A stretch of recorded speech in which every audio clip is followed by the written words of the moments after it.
सन्माननीय व्यासपीठ आणि या अगोदर विद्वत्ता प्रचूर प्रबोधन केलेली मान्यवर मंडळी, ज्यांचा नुकताच एक दुसऱ्याशी परिचय होतो. हरिभक्तीपरायण मधुसूदन महाराज आपल्या कर्तृत्व, नेतृत्व आणि दातृत्वाने यात तर तुमच्यासह, नयात तर तुमच्या वाचून, विरोधात तर विरोधूनसुद्धा अशा भूमिकेमधून गेली कित्येक वर्षापासून मी त्यांच्या प्रत्येक क्षणाक्षणाचा साक्षीदार आहे. प्रत्येक वेळेला मी आता मगाशी आम्ही याच्या अगोदर नुकतीच आमची मंदिरात भेट झाली होती, तेही त्यांच्या डोक्यात नाही की आमची भेट झाली होती. याचं एकच कारण आहे, ज्याच्या डोक्यामध्ये एखादं ध्येय असते. पुढे एक अभंग आहे, कोण वेची वाणी आता शुल्लक कारणी.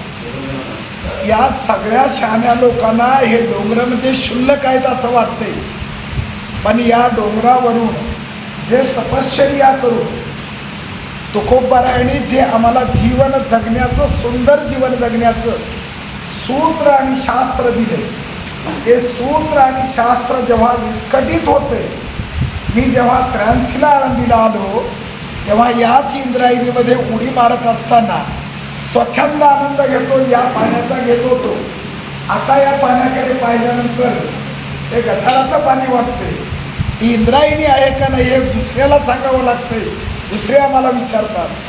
याचा अर्थ आपलीच मूल्य आपण गमावत बसलोय. हे तेच लोक गमावतात ज्याला जीवन मूल्य कळालेलं नाही. ज्यांना जीवनाचं मूल्य कळालं अशा या सर्व मान्यवरांना मी वंदन करून असा मूल्यवान ठेवा जपण्याचं धाडस आपण करतात, त्याबद्दल संपूर्ण संस्थाच्या वतीनं मी आपलं हृदयातून स्वागत करतो. ज्या ज्या वेळेस आपल्याला हात मारली त्या त्यावेळेस सर्वांनी, ताईने बघत सांगितलं, मुंबई इतिहास सर्व तोपरिणामी तयार आहे. असं तयार स्वागतासाठी राहणारी मंडळी आपल्याला हवी आहेत. मधुसूदन महाराज तुम्ही आहातच, तुमच्याबरोबर हाकेला हाक देऊन आज आळंदीमध्ये एवढी मंडळी जमली. आम्हाला माहीत आहे, डाऊचं आंदोलन जेव्हा उभं करत होतो आम्ही, असे कोणीच फारसे नव्हते, पण एकदा कळालं की हे घातक आहे. महाराज मग बसलेले आहेत, हे घातक आहे असं वारकऱ्यांना कळालं. आणि एक निश्चित आहे डॉक्टर साहेब, एकदा वारकऱ्यांना आणि शेतकऱ्यांना आत्मविश्वास झाला तेव्हा डोंगरातला आदिवासी सुद्धा पळत येतो की अरे आपल्याला जगायचं असेल तर शेतकरी जगला पाहिजे आणि लढायचं असेल तर वारकरी जगला पाहिजे संयमाने. आणि हे जगण्याचं सूत्र आणि शास्त्र मधुसूदन महाराजांनी रणसिंग फुकलेलं आहे.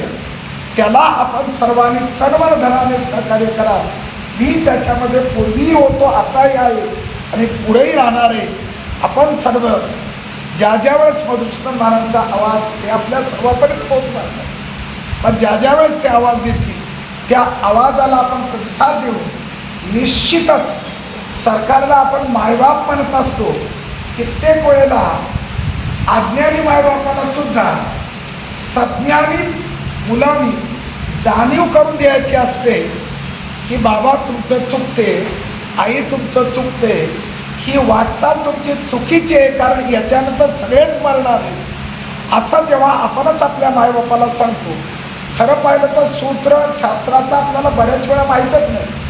शेळके साहेब साधं सूत्र आहे, मुलगा मोठा का बाप मोठा, ताई आई मोठी का मुलगी मोठी,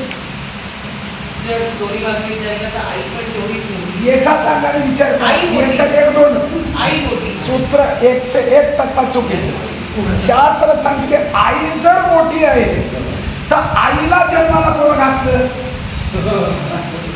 तुम्ही आई म्हणून केव्हा जन्माला आलात?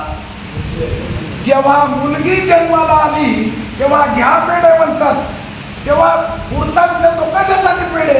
अहो मी आई झाली. आई केव्हा झाले? जो अगोदर येतो तो मोठा असतो. आणि म्हणून बाप कितीही मोठा असू दे, मुलगा त्याला घाबरत नाहीये. मुलगा कधीच घाबरतो का घाबरत नाही? तो ते बाप मी तुला केले काय डिगोऱ्या मारतो.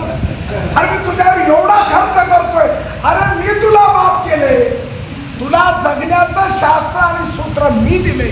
म्हणून या सरकार मायबापाला, आणि सरकार मायबाप निश्चित आहे त्याच्याकडे साम आहे, दाम आहे, दंड आहे, भेद आहे. आणि साम दाम दंड भेद ज्याच्याकडे असते ते काय करायचंही विसरून जातात. आणि हा विसर पडू नये म्हणून मधुसूदन महाराजांनी रणसिंग फुकलेलं आहे. ते फुकलेलं रणसिंग आपल्या कानापर्यंत पोहोचलो आणि तनमन धनाने आपण सगळ्यांनी या आंदोलनाला पाठिंबाला द्यायला असा भाव हृदयामध्ये ठेवतो. मला दररोज कीर्तन सकाळ संध्याकाळ करत असताना संजय साहेबांनी सांगितलं आजचं दुपारचं कीर्तन कॅन्सल करा पण हजर राहा. कारण कीर्तन सुद्धा जर हे ऑक्सिजन देणारे क्षेत्र जर वाचले नाही तर कीर्तन कोणापुढे करणार, प्रवचन कोणापुढे करतात. ज्याच्या पुढे करायचे, ज्याचं कान आणि मन सुदृढ पाहिजे ना, आणि ते सुदृढ पाहिजे असण्यासाठी 3 मार्ग आहेत. Conscious, subconscious, divine conscious. कॉन्शियसमध्ये व्यवस्था होते आणि सबकॉन्शियसमध्ये अंतर्मनामध्ये पिढ्यानपिढ्या मेल्यानंतर सुद्धा जगता येते. जीवन नया मिलेगा अंतिम चितावे जलके, इंसाफ की डगर पे बच्चों दिखाओ चल के, यह देश है तुम्हारा नेता तुम्ही हो कल के. या शब्दाबरोबर आपण सर्व या आंदोलनामध्ये कर्मनधनाने उपस्थित राहायला असा भाव मनी ठेवतो आणि लांबलेल्या वाणीला पूर्णविराम देतो.